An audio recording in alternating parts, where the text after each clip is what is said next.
तीज की मेहंदी। ये देखो फिर से शुरू हो गई। मैं तो परेशान हो गई हूँ इस लड़की से। क्या हुआ माँ, क्यों इतना गुस्सा कर रही हो?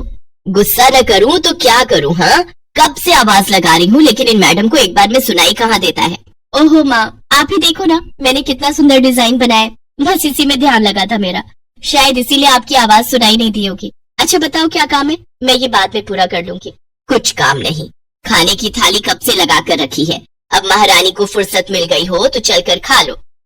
अच्छा खाना खाना है, अब आप शुरू करो, मैं बस 2 मिनट में आऊँ। हाँ हाँ पता है तेरे 2 मिनट। इतना कहकर हिना की माँ सुमित्रा गुस्से में वहाँ से चली गई और फिर खाने की मेज पर। अरे क्या हो गया, इतने गुस्से में क्यों हो भाग्यवान? अब आप ही समझा लीजिए अपनी लाडली को, मेरी तो एक नहीं सुनती। हाँ तो क्या हो गया, तुम पे ही तो गई है। आपको मजाक सूझ रहा है? यहाँ मेरा दिमाग खराब हो रहा है, सारा दिन बस मेहंदी के डिजाइन बनाती रहती है और कोई काम ही नहीं है इसे। इसका मतलब वो सच में तुम पर ही गई है। तुम्हें भी तो मेहंदी लगाने का बड़ा शौक था ना इस उम्र में? हाँ, पर मैं घर का सारा कामकाज निपटाने के बाद ये सब करती थी। अरे ये तो खाना पीना भी छोड़कर बैठी है। सुमित्रा अपने पति सुरेश से हिना की शिकायतें कर ही रही थी कि तभी हिना वहां आ गई। क्या बनाया माँ? खुशबू तो बड़ी अच्छी आ रही है। मिल गई तुझे फुर्सत? हाँ माँ, देखो ना मेरा आज का डिजाइन, पापा देखिए ना कैसा है। सच में डिजाइन तो वाकई बढ़िया बनाया है लाडो। ये लाडो बोल बोल कर आपने ही इसका दिमाग खराब करके रखा है। मेरी जान को कितना काम है, पता है तीज आ रही है, मगर ये लड़की मेरी बिल्कुल मदद नहीं करती। ओहो, आज सिर्फ खरी खोटी ही सुनाओगी या कुछ खाना भी मिलेगा भाग्यवान? सुरेश की बात सुनकर सुमित्रा की हंसी निकल गई और उसे हंसता देख सभी लोग हंसने लगे। हिना अपने माता पिता की अकेली संतान थी। हिना को बचपन से ही मेहंदी के नए नए डिजाइन बनाने का बड़ा शौक था। वो कागज पर रोज कुछ न कुछ नया बनाने की कोशिश करती और फिर उसे अपने या अपनी माँ के हाथों पर लगाती। हिना के कॉलेज की पढ़ाई भी अब पूरी हो गई थी, तो अब उसके लिए रिश्ते आने भी शुरू हो गए थे। अरे सुमित्रा कहाँ हो, जल्दी आओ। क्या हुआ जी? जरा इस फोटो को तो देखो, कैसा है लड़का? दिखने में तो बहुत ही बढ़िया है। हाँ वो कानपुर वाले फूफा जी है ना, उन्होंने बताया है इस लड़के के बारे में। अपनी हिना के लिए कैसा रहेगा? लड़का काम क्या करता है और परिवार में कौन कौन है? फूफा जी बता रहे थे कि कानपुर में इनका अपना कारखाना है, वहाँ ये अपना दोने पत्तल और डिस्पोजल वगैरह बनाते हैं। ये अच्छा पैसा कमा लेता है, फूफा जी की रिश्तेदारी में है। हाँ, पर उससे पहले ये फोटो एक बार हिना को तो दिखा दो, उसे लड़का पसंद आ जाए तभी बात आगे बढ़ानी चाहिए ना। अरे हाँ, ये भी सही कह रही हो। लाडो, ओ लाडो, अरे कहाँ है बेटिया? सुरेश ने फौरन जाकर कमल की फोटो हिना को दिखाई तो हिना को भी कमल पसंद आ गया। उधर कमल को भी हिना पहले ही नजर में भा गई और इस तरह से कुछ ही दिनों में कमल और हिना की शादी खूब धूमधाम से हो गई। शादी के बाद कमल और हिना अपनी गृहस्थी में बहुत खुश थे। फिर एक शाम। ये क्या लिख रही हो हिना? लिख नहीं रही हूँ, मेहंदी का डिजाइन बना रही हूँ। अच्छा, पर कागज पर क्यों? प्रैक्टिस तो रोज ही करनी होती है ना, तो इसीलिए कागज पर डिजाइन बनाती हूँ। अच्छा, अब जरा दिखाओ तो सही। अरे वाह, ये डिजाइन क्या सच में तुमने बनाया है? हाँ अच्छा है ना, अब मैंने और भी बना कर रखे हैं, रुकिए मैं भी लेकर आती हूँ। हिना ने अपने बनाए सारे डिजाइन्स कमल को दिखाए जो कमल को बहुत पसंद आए और उसने हिना की खूब तारीफ की। सब कुछ अच्छा चल रहा था और ऐसे ही हंसी खुशी दिन बीत रहे थे। लेकिन फिर एक सुबह। हेलो, क्या हुआ राठी जी, इतनी सुबह सुबह फोन क्यों किया? सर आप जल्दी से आ जाइए, गजब हो गया, अपनी फैक्ट्री में आग लग गई है सर, सब कुछ जल गया सर, कुछ भी नहीं बचा सर, जल्दी आ जाइए आप। फोन पर अपने मैनेजर की बात सुनकर कमल के पैरों तले जमीन खिसक गई। फैक्ट्री पहुंचा तो देखा वाकई फैक्ट्री पूरी तरह से जल रही थी। तभी एक जलती हुई बड़ी सी लकड़ी कमल पर आ गिरी, जिसकी वजह से वो बुरी तरह झुलस गया। उसे फौरन अस्पताल पहुंचाया गया और यहाँ से सब कुछ बदल गया। फैक्ट्री के काम को बढ़ाने के लिए कमल ने हाल ही में कई सारी नई मशीनें लोन पर खरीदी थी। मशीनें तो नहीं बची, लेकिन लोन चुकाने के चक्कर में पहले कमल की गाड़ी बिकी और फिर घर। मजबूर होकर कमल और हिना किराए के मकान में रहने लगे थे। फिलहाल कमल की हालत ऐसी नहीं थी कि वो कोई और काम कर सके। ऐसे में हिना ने घर चलाने का जिम्मा उठाया और वो घर घर जाकर औरतों के हाथों पर मेहंदी लगाने लगी। हालांकि इस काम से उसे बहुत कम पैसे मिल पा रहे थे, लेकिन हिना फिर भी पूरी मेहनत कर रही थी। क्या से क्या हो गया ना हिना, मैं किसी काम का नहीं रहा, हम बर्बाद हो गए। मैंने कहा था तुम्हें रानी बनाकर रखूंगा, मगर मेरे रहते हुए भी तुम्हें कितना संघर्ष करना पड़ रहा है। ऐसा क्यों कह रहे हैं आप बिल्कुल चिंता मत कीजिए, देखना धीरे धीरे सब ठीक हो जाएगा। हिना चाहती थी कि वो अपना एक पार्लर खोले, लेकिन फिलहाल ये मुमकिन नहीं था। मेहंदी लगाने का काम भी सीजन पर ही मिल पाता था, तो अब दिक्कत खाने पीने की भी होने लगी। ऐसे में हिना ने एक सेठ के घर मेड का काम करना शुरू कर दिया। और फिर एक दिन, सुन, तुझे कोई मेहंदी वाली पता है क्या? क्यों मैडम? अरे वो तीज आ रही है ना, तो मेहंदी लगवानी थी। हाँ, बाहर इतनी गर्मी है, वैसे में कौन बाहर जाए, तो घर पर ही आकर कोई लगा दे तो बढ़िया रहेगा। अब हाँ मैडम, मैं बहुत अच्छी मेहंदी लगाती हूँ, आप मुझसे लगवा लो। ना ना ना, अगर खराब कर दी तो? तीज की पार्टी है मेरे यहाँ, मेहंदी तो बढ़िया ही लगवानी है मुझे। मैडम आप बिल्कुल चिंता मत कीजिए, और रुकिए, मैं अभी आपको कागज पर मेहंदी का डिजाइन बनाकर दिखाती हूँ, फिर आगे आप ही तय करना। इतना कहकर हिना ने फौरन एक कागज लिया और कुछ ही देर में उस पर एक बहुत ही सुंदर मेहंदी का डिजाइन बना दिया। और फिर, अरे वाह, ये तो सच में बहुत सुंदर है, बिल्कुल नया और बहुत ही खूबसूरत डिजाइन है। अब तो ये डिजाइन मेरे हाथ पर भी सेम टू सेम लगा देगी ना? हाँ मैडम, आप मुझ पर विश्वास कीजिए, मैं बचपन से ये करती आई हूँ। उस दिन हिना ने पूरे मन से अपनी मालकिन के दोनों हाथों पर मेहंदी लगाई। हिना ने जो डिजाइन बनाया था वो एकदम नया था और सुंदर भी। फिर अगले दिन, नमस्ते साहब, वो आपको कुछ? हाँ, मैं तुम्हारा ही इंतजार कर रहा था। ये कल शिवानी के हाथों पर तुम्ही ने मेहंदी लगाई थी ना? जी साहब, मैंने ही लगाई थी। अब कोई गलती हो गई क्या मुझसे? नहीं, ऐसी कोई बात नहीं है। बस ये जानना था तुमसे कि मेहंदी का वो डिजाइन कहाँ से देखकर लगाया तुमने? कहीं से नहीं साहब, वो तो मैंने खुद से सोचा था, मैं कभी कहीं से देखकर डिजाइन नहीं बनाती। अच्छा, अगर ऐसा है तो जरा ये कागज और जरा इस पर एक मोर की थीम पर बेस्ड एक डिजाइन बनाकर दिखा, पर याद रहे डिजाइन बिल्कुल नया होना चाहिए। जी साहब, बस 2 मिनट दीजिए। हिना ने बस कुछ मिनटों के अंदर वो करके दिखा दिया, जिसे देखकर उसका मालिक साहिल मल्होत्रा हैरान रह गया। वाह, सच में कमाल है ये तो। अब तुमने डिजाइनिंग सीखी है क्या कहीं से? नहीं साहब, सीखी तो नहीं, लेकिन मुझे बचपन से ही शौक है मेहंदी लगाने का, तो बस इसीलिए। समझ गया। देखो हिना, तुम्हारा हुनर लाजवाब है और तुम्हें अपने इस हुनर को ऐसे बेकार नहीं जाने देना चाहिए। जी मतलब? तुम्हें पता है ना, मेरी फैक्ट्री में लेडीज कपड़ों के लिए कपड़ा बनता है, लेकिन काफी समय से मैं परेशान हूँ क्योंकि सूट साड़ियों वगैरह के लिए मेरे पास नए डिजाइन की कमी पड़ गई है। लेकिन अब लगता है ये कमी नहीं रहेगी।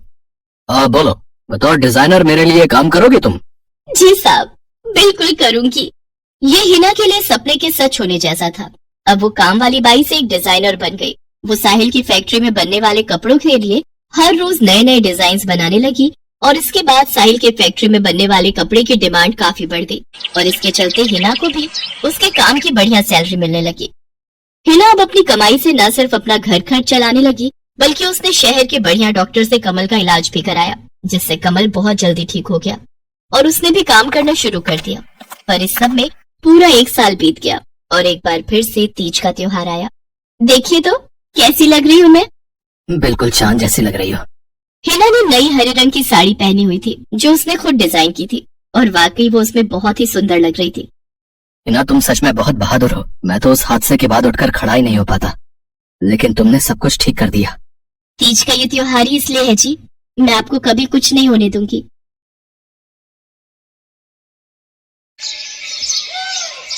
मीरा, ओ मीरा, चल तो जल्दी से आटा गूंथ दे, मैं फटाफट रोटियां सेक दूंगी। नहीं माँ, मैं नहीं गूंथ पाऊंगी, मैंने मेहंदी लगा ली है हाथ पर। क्या? सुबह सुबह तू फिर मेहंदी लगाकर बैठ गई? बड़ी मक्कार है सच में, काम में मदद ना करनी पड़े इसलिए जब देखो मेहंदी लगाकर बैठ जाती है। चल जल्दी से हाथ धोकर आ मेरे पास, मुझे काम पर जाने के लिए देर हो रही है। माँ बस आज कर लो ना, देखो ना मैंने कितनी मेहनत से कितना सुंदर डिजाइन बनाया है। लेकिन जैसे ही उसकी नजर मीरा के हाथों पर पड़ती है, उसका गुस्सा पल भर में गायब हो जाता है। वो मीरा से कहती है, अरे वाह मीरा, तूने तो बड़ी सुंदर मेहंदी लगाई है। हाँ माँ, वो शांति दीदी ने मुझे एक किताब दी थी कल, उसमें बड़ी सुंदर सुंदर डिजाइन बने हैं, बस उसी में से देखकर लगाई है मैंने। सुंदर है ना? हाँ बहुत सुंदर है। अरे लेकिन मुझे तो उफ़, फिर लगा लिया ना तूने बातों में, पहले से ही देर हो रही है, ऊपर से तू भी मेहंदी लगाकर महारानी जैसे बैठ गई है। माँ तुम इतना परेशान क्यों होती हो? 1-2 घंटे में जब मेरी मेहंदी सूख जाएगी तो मैं घर के सारे काम कर दूंगी। मीरा की बात मानकर कावेरी काम पर चली जाती है। वो एक बड़ी सोसाइटी के घरों में काम करती थी और इसी काम से कावेरी और मीरा का गुजारा चलता था। कावेरी के पति की कई साल पहले एक सड़क हादसे में मौत हो गई थी। तब से कावेरी पर ही सारी जिम्मेदारी थी। मीरा भी घर के कामों में उसका पूरा हाथ बटाती थी। मीरा को मेहंदी लगाना बहुत पसंद था। उसने अपने घर के पीछे मेहंदी के कई सारे पौधे लगा रखे थे, जिनका वो बहुत ख्याल रखती थी। वो अपने हाथों से मेहंदी के पत्तों को पीसकर अपने हाथों में लगाने के लिए तैयार करती थी। फिर एक दिन, मीरा, हमें इस जगह पर थोड़ी मोड़ी खेती कर लेनी चाहिए। ये मेहंदी के पौधों से कुछ कमाई थोड़ी ही हो रही है। खेती कर लेंगे तो कुछ पैसे ही बन जाएंगे। नहीं माँ, मेरे मेहंदी के पौधों को हाथ भी मत लगाना। बाजार से मेहंदी खरीदने के तो पैसे हैं नहीं हमारे पास। अब इन्हें तो रहने दो। ये कहते हुए मीरा की आंखों में आंसू थे। कावेरी उसके सिर पर हाथ रखते हुए कहती है, मीरा, मैं जानती हूँ तुझे मेहंदी लगाना बहुत अच्छा लगता है, लेकिन बेटा अपनी हालत तो तुझे पता ही है ना। मैं कितनी मुश्किल से। माँ, सब समझती हूँ मैं। जाओ कर लो जो करना है। इतना कहकर मीरा रोते हुए वहाँ से चली जाती है। कावेरी को उसके लिए बुरा लग रहा था। वो मीरा की मेहंदी के पौधों को कुछ नहीं करती। ऐसे ही कई दिन गुजर जाते हैं। ज्यादा काम करने की वजह से कावेरी की तबीयत खराब रहने लगी। वो बहुत जल्दी जल्दी बीमार पड़ने लगी। तो मीरा ने उससे कहा, माँ, तुम रहने दो, तुम्हें बुखार है, रात भर सोई नहीं हूँ, मैं चली जाती हूँ काम पर। नहीं मीरा, तुम कैसे? ना, नहीं, मैं ठीक हूँ, मैं जाती हूँ। कावेरी जैसे ही उठकर चलने की कोशिश करती है, अचानक उसे चक्कर आ जाता है। मीरा उसे सहारा देकर बिस्तर पर लिटा देती है और उससे कहती है, बस माँ, अब तुम आराम करोगी और काम पर अब से मैं जाऊंगी। कावेरी घर पर रहकर आराम तो कर रही थी, लेकिन वास्तव में उसे अच्छे इलाज की भी जरूरत थी, जिसके लिए पैसे थे नहीं। दूसरी तरफ अब हर रोज मीरा काम पर जाती और लौटकर घर के भी सारे काम उसे ही करने पड़ते थे। इस सब में उसे मेहंदी लगाने का बिल्कुल भी वक्त नहीं मिल पाता था। मीरा, कितने दिन हो गए तूने मेहंदी नहीं लगाई? हाँ माँ, बस मन नहीं कर रहा। अच्छा, मेहंदी लगाने का तेरा मन नहीं? मैं सब जानती हूँ। मैंने बिस्तर पकड़ लिया है और मेरी फूल सी बच्ची पर सारे काम पड़ गए हैं। अब बस बहुत हो गया आराम। मीरा, जा, तू जाकर मेहंदी लगा ले। आज मैं जाऊंगी काम पर। नहीं माँ, तुम कहीं नहीं जाओगी, मैं कर लूंगी सब। और मैं सच बोल रही हूँ, मैं बड़ी हो गई हूँ। ये मेहंदी का मुझे शौक नहीं। इतना कहकर मीरा काम पर जाने के लिए घर से निकल जाती है। कावेरी की आंखों में आंसू आ जाते हैं। मीरा सोसाइटी के कई घरों में काम करती थी। उन्हीं में से एक घर आरती का भी था। उसके घर पर तीज का त्योहार बड़े धूमधाम से मनाया जाता था।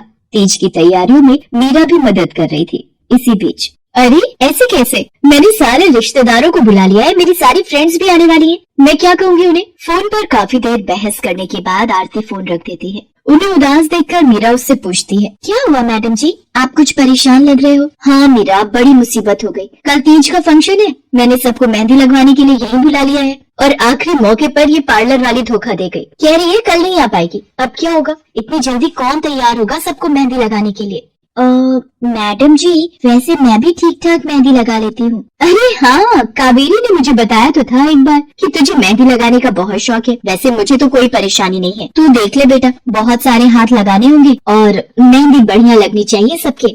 आप बिल्कुल चिंता मत करिए मैडम जी, मैं सब अच्छे से करूँगी। बहुत दिनों बाद मीरा के चेहरे पर खुशी थी। उसने घर पहुंचते ही मेहंदी के खूब सारे पत्ते तोड़कर पत्थर पर पीसना शुरू कर दिया। ये देखकर कावेरी ने मीरा से कहा, अरे मीरा, शाम हो गई है, अब मेहंदी मत लगा, मौसम भी ठंडा है बेटा।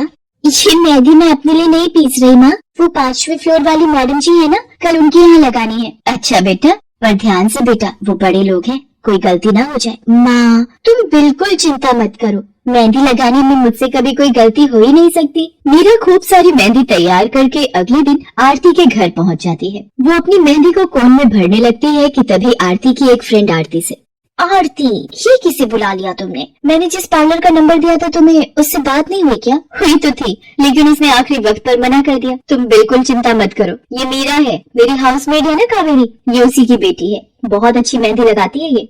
ओफो आरती, तुम भी ना, पार्लर की बात अलग होती है, उन लोगों का मटेरियल ब्रांडेड होता है, मेहंदी के रचने की गारंटी मिलती है वहाँ से। और इसकी मेहंदी तो मुझे कुछ समझ नहीं आ रही, इस पर तो कोई लेबल तक नहीं है, अगर कुछ गलत रिएक्शन हो गया हाथों पर तो।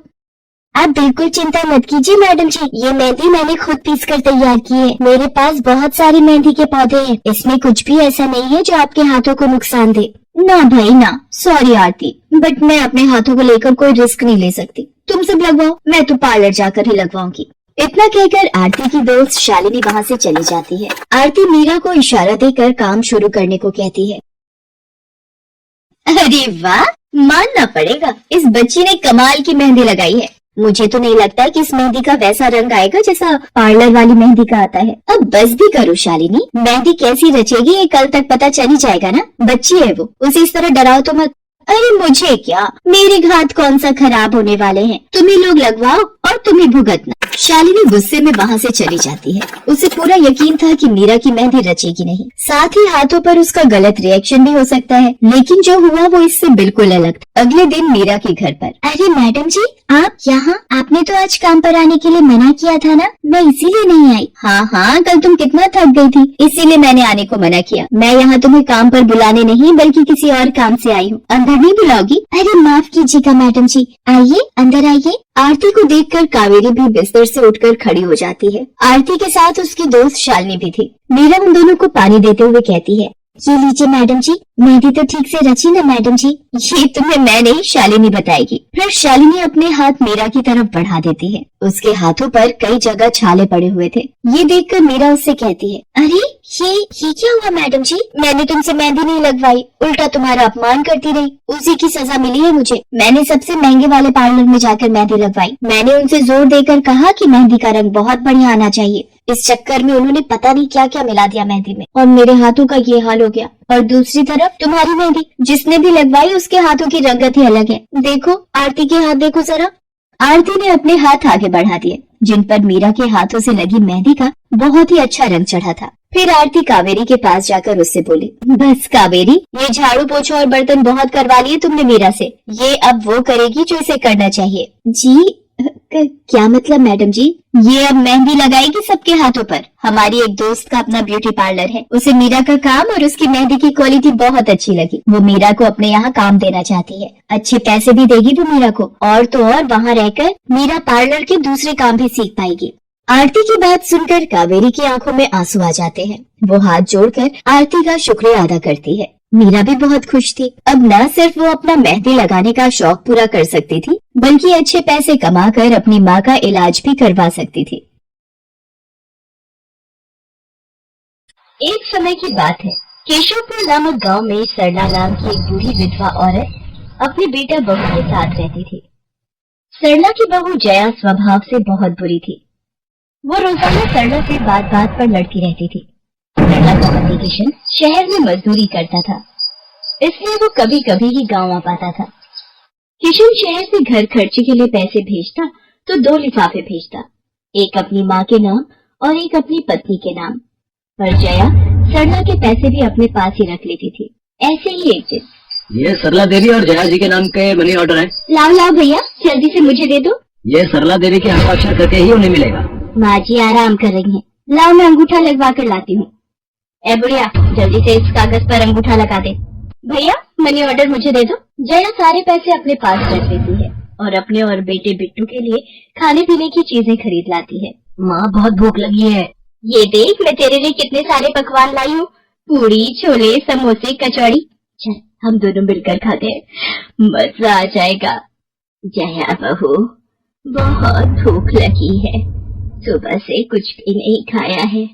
अगर थोड़ा सा कुछ खाने को मिल जाता तो।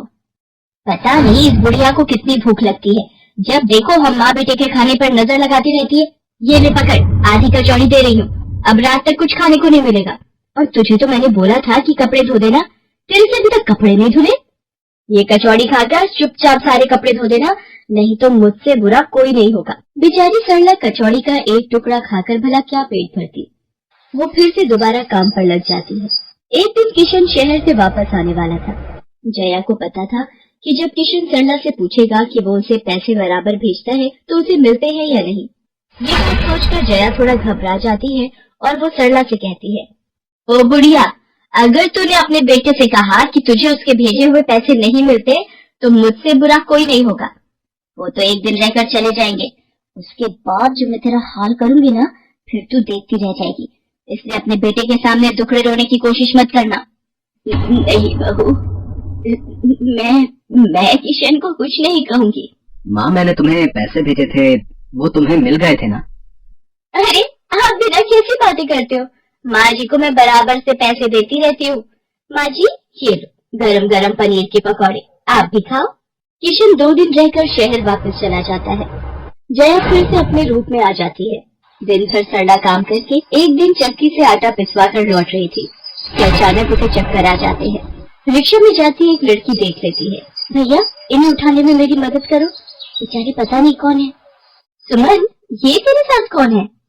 ये रास्ते में बेहोश हो गई थी, मैंने घर ले आई, लगता है इन्हें होश आ गया है। अब कैसा लग रहा है आपको? मैं ठीक हूँ बेटी, तुम्हारा बहुत बहुत शुक्रिया बेटी। माँ जी, आप इतनी भारी आटे की बोरी अकेली उठा कर ले जा रही थी, आपके बच्चे या कोई? सरला की आंखों में आंसू आ जाते हैं, रो पड़ती है। माँ जी, कोई परेशानी है तो आप हमसे कह सकते हो, मुझे लग रहा है आप बहुत परेशानी में हो। क्या करूं बेटी, मैं इस जीवन से हार गई हूँ। सरला के दुख का घड़ा फूट जाता है और वो सारा दुख सुमन और बाकी लड़कियों को बताती है। अब इस संसार में जीने की कोई इच्छा नहीं है मेरी। माँ जी, ऐसा मत सोचिए, आप जीवन से यूं निराश मत होइए। अब आप अपनी बहू के पास वापस मत जाना, आप यहाँ हमारे साथ रहो। बेटी, तुम बहुत अच्छी हो, भगवान तुम्हारा भला करे। तुम लोग यहाँ गांव में रहती हो क्या? जी माँ जी, हम मेहंदी वाली हैं। हम लोग मेहंदी लगाने का काम करती हैं और आसपास के गांव और शहरों में मेहंदी लगाने जाती हैं। क्या मैं भी ये काम सीख सकती हूँ? क्यों नहीं, बिल्कुल, और ये तो बहुत अच्छी बात है। हमारे ग्रुप में आप भी जुड़ जाओगे, मैं आपको मेहंदी लगाना सिखाऊंगी। सरला अब उन लड़कियों के साथ ही रहने लगी और कुछ ही समय में वो बहुत अच्छी मेहंदी लगाना सीख गई। इधर जया सरला की कुछ दिन तक वापस न आने से घबरा जाती है। ये बुढ़िया इतने दिनों से कहाँ गायब है, मुझे तो कोई खोज खबर नहीं है। बिट्टू के बापू ने हम सबको अचानक शहर बुलाया है, वहाँ जाकर अब यही बोलना पड़ेगा कि बुढ़िया की तबीयत खराब थी इसलिए नहीं ला सकी। जया बिट्टू को लेकर किशन के पास शहर पहुँचती है। क्या हुआ जया, माँ तुम्हारे साथ नहीं आई? वो माँ जी की तबीयत कुछ ठीक नहीं थी, इसलिए मैंने उन्हें बोला कि वो गांव में ही रहें। बेकार में सफर करती तो उनकी तबीयत और खराब हो जाती। और तुमने मुझे अचानक क्यों शहर क्यों बुला लिया? अरे वो हमारे सेठ जी की लड़की की शादी है, इसलिए उन्होंने बोला कि कोई ऊपर के कामों के लिए मिल जाए। मैंने सोचा तुम्हें बुला लेता हूँ, और माँ भी थोड़े दिन के लिए मेरे पास रह लेगी। चलो कोई नहीं, मैं तुम्हें मालकिन से मिलवा देता हूँ। देखो किशन, शाम को मेहंदी का समारोह है तो काम अच्छे से निपटाने हैं। जितने भी मेहमान आएंगे उनके स्वागत में कोई कमी ना होने पाए। आप चिंता मत करो मालकिन, सब हो जाएगा। ये मेरी पत्नी है, मैंने इसे गांव से बुला लिया है, ये सब संभाल लेगी। जया मेहंदी समारोह की तैयारियों में काम करवाने लगती है। सब मेहमान आने लगते हैं। रिचा, मेहंदी वाली अभी तक नहीं आई, कितने बजे का टाइम दिया था? मम्मी, मेरी उनसे बात हो गई है, बस कुछ ही देर में आती होंगी। लोगों आ गई। माँ जी, ये यहाँ कैसे? मेहंदी वाली लड़कियों के साथ? माँ यहाँ? जया, तुम तो कह रही थी कि माँ बीमार है और गांव में है, पर माँ मेहंदी वाली लड़कियों के साथ क्या कर रही है? मुझे कुछ समझ नहीं आ रहा। मैं माँ के पास जा रहा हूँ। माँ, तुम यहाँ इन सबके साथ? किशन बेटा, तू आप मेरे साथ इधर आइए, मैं आपको सब बताती हूँ। ये लड़की इनको सब कुछ बता देगी। शायद आप नहीं जानते हैं, आपकी पत्नी ने आपकी माँ पर बहुत जुल्म किए हैं, इसीलिए ये बेचारी अपना घर छोड़कर हमारे साथ रहने को मजबूर थी। सुमन किशन को सारी सच्चाई बताती है। सरला की आंखों में आंसू आ जाते। किशन सबके साथ जब घर आ जाता है। जया, तुम्हें शर्म आनी चाहिए, तुमने मेरी माँ के साथ इतना बुरा व्यवहार किया। तुम्हारी वजह से मेरी माँ दर दर भटक रही है। अब तुम मेरे साथ एक पल भी नहीं रहोगी। बिट्टू को मैं पाल लूंगा, अभी के अभी अपने मायके निकल जाओ। ऐसा मत कहो, मैं आप लोगों के बिना कैसे रहूंगी? मुझे माफ कर दो, मुझे माफ कर दो, मेरे से गलती हो गई। माँ जी, मुझे माफ कर दो। किशन बेटा, मैं किसी से भी नाराज नहीं हूँ। जया बहू को माफ कर दे, गलती इंसान से ही होती है बेटा। मैंने जया बहू को माफ कर दिया। किशन जी, आप चिंता मत कीजिए, आपकी माँ जी अब हमारे साथ ही काम करेगी। उस दिन के बाद जया ने अपना व्यवहार बदल लिया। सरला ने मेहंदी लगाना नहीं छोड़ा, वो अपने मेहंदी लगाने के काम को करती रही। जया को अपनी गलती का एहसास हो गया था, अब वो भी सरला की बहुत देखभाल करती थी। संध्या की बुआ जो कि दिल्ली में रहती थी, वो उसके लिए एक अच्छे घर का रिश्ता लेकर आई थी। देखो भैया, मेरी इतनी जान पहचान तो नहीं है लड़के वालों से, पर इतना जानती हूँ, अड़ोस पड़ोस में कहीं पूछोगे तो लोग अच्छा घर ही बताएंगे। ठीक है सुमन, अगर तुम कहती हो तो लड़के वालों को एक बार बुला लेते हैं। अब संध्या भी लड़के को देख लेगी। संध्या की बुआ लड़के वालों से अपने तरीके से बात कर लेती है और कुछ दिनों बाद संध्या की शादी विपुल नाम के लड़के से हो जाती है। पता नहीं इस काम वाली को छुट्टी लेकर गाँव अभी जाना था। उसे पता था शादी वाला घर है, नई नवेली दुल्हन आएगी तो घर में 100 काम होंगे, फिर भी बिना बताए गाँव निकल गई। अब मैं दूसरी काम वाली इतनी जल्दी कहाँ से ढूंढूंगी। राजेश्वरी, एक प्याली चाय दे दो तो बड़ी मेहरबानी होगी। सुबह से एक प्याली चाय भी नहीं मिली है। तुम्हें तो जब देखो चाय पीने की पड़ी रहती है। पता भी है एक बर्तन नहीं है धुला हुआ जिसमें तुम्हारी चाय बना दो। ढेरों बर्तन रसोई में पड़े हैं झूठे। माँ, मैं कॉलेज जा रही हूँ, तुम मुझे ये मत कहना कि मैं छुट्टी कर लूँ और तुम्हारे साथ घर का काम करवाऊँ। मेरा आज बहुत बड़ा प्रोजेक्ट सबमिट होना है, इसलिए मैं तो कोई काम नहीं कर सकती। ये लो, अब इसे भी अभी कॉलेज जाना था। अब मैं क्या करूं, कुछ समझ नहीं आ रहा। संध्या की सास राजेश्वरी अभी काम वाली को लेकर परेशान हो ही रही थी, तभी संध्या राजेश्वरी की सारी बातें सुन लेती है और रसोई में जाकर बर्तन धोने लगती है। अरे संध्या बहू, तुम ये रसोई में क्या कर रही हो? हटो हटो हटो, ये झूठे बर्तन तुमसे थोड़ी करवाऊंगी। अभी तुम्हारे हाथों की मेहंदी भी नहीं उतरी। माँ जी, आप परेशान मत हो, मैं थोड़ी देर में ही सारा काम निपटा दूंगी। आप अकेले इतना काम नहीं कर पाओ। ठीक है, अगर तुम कहती हो तो मैं कोई और काम कर लेती हूँ। माँ, पड़ोस में किसी से पता करो, शायद कोई और काम वाली मिल जाए। मैंने पूछा था, पर अभी किसी भी काम वाली के पास समय नहीं है। पुलकित काम पर चला जाता है, संध्या सारे घर का काम करती है। अब तो रोजाना ही ऐसा होने लगा। काम वाली तो थी नहीं। संध्या की ननद पूजा सुबह होते ही कॉलेज निकल जाती और सास पैरों में दर्द के बहाने बिस्तर पर आराम करती। संध्या तो मानो घर के कामों में ही उलझ गई। एक शाम, माँ, तुम बिल्कुल सही बहू ढूंढ कर लाई हो। बेचारी गरीब घर की है, इसलिए चुपचाप संस्कारी बहू की तरह घर के काम कर लेती है। अगर कोई पैसे वाले घर की लड़की बहू बनाकर ले आती तो वो पूरे घर को अपने इशारों पर नचाती और तुम और मैं बस बर्तन खींचते रह जाते। तभी तो मैंने इसकी बुआ को शादी के लिए हाँ कह दिया था। मुझे पता है ये गरीब घर की लड़कियां बड़ी सीधी सादी बहू में साबित होती है।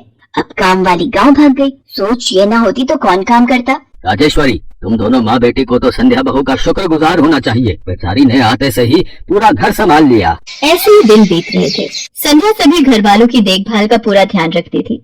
एक दिन, क्या हुआ पुलकित बेटा, तुम इतने परेशान क्यों हो? और आज तुम ऑफिस भी नहीं गए? पापा, मेरी नौकरी छूट गई है। कंपनी घाटे में चल रही थी, इसलिए उन्होंने मेरे जैसे बहुत से वर्कर्स को अचानक निकाल दिया। दिमाग खराब हो रहा है, गाड़ी की किस्त भरनी है, घर का लोन भी पूरा नहीं हुआ है, घर का खर्चा, अब सब कुछ कैसे होगा, कुछ समझ में नहीं आ रहा है। पुलकित बेटा, चिंता मत कर, अब कोई ना कोई रास्ता निकल आएगा। ज्यादा होगा तो कुछ दिनों के लिए मैं कोई काम कर लूंगा। पापा, मेरे होते हुए आप काम नहीं करोगे, मैं खुद सोचता हूँ। पुलकित दूसरी नौकरी को लेकर परेशान था। उसे कोई काम नहीं मिल रहा था।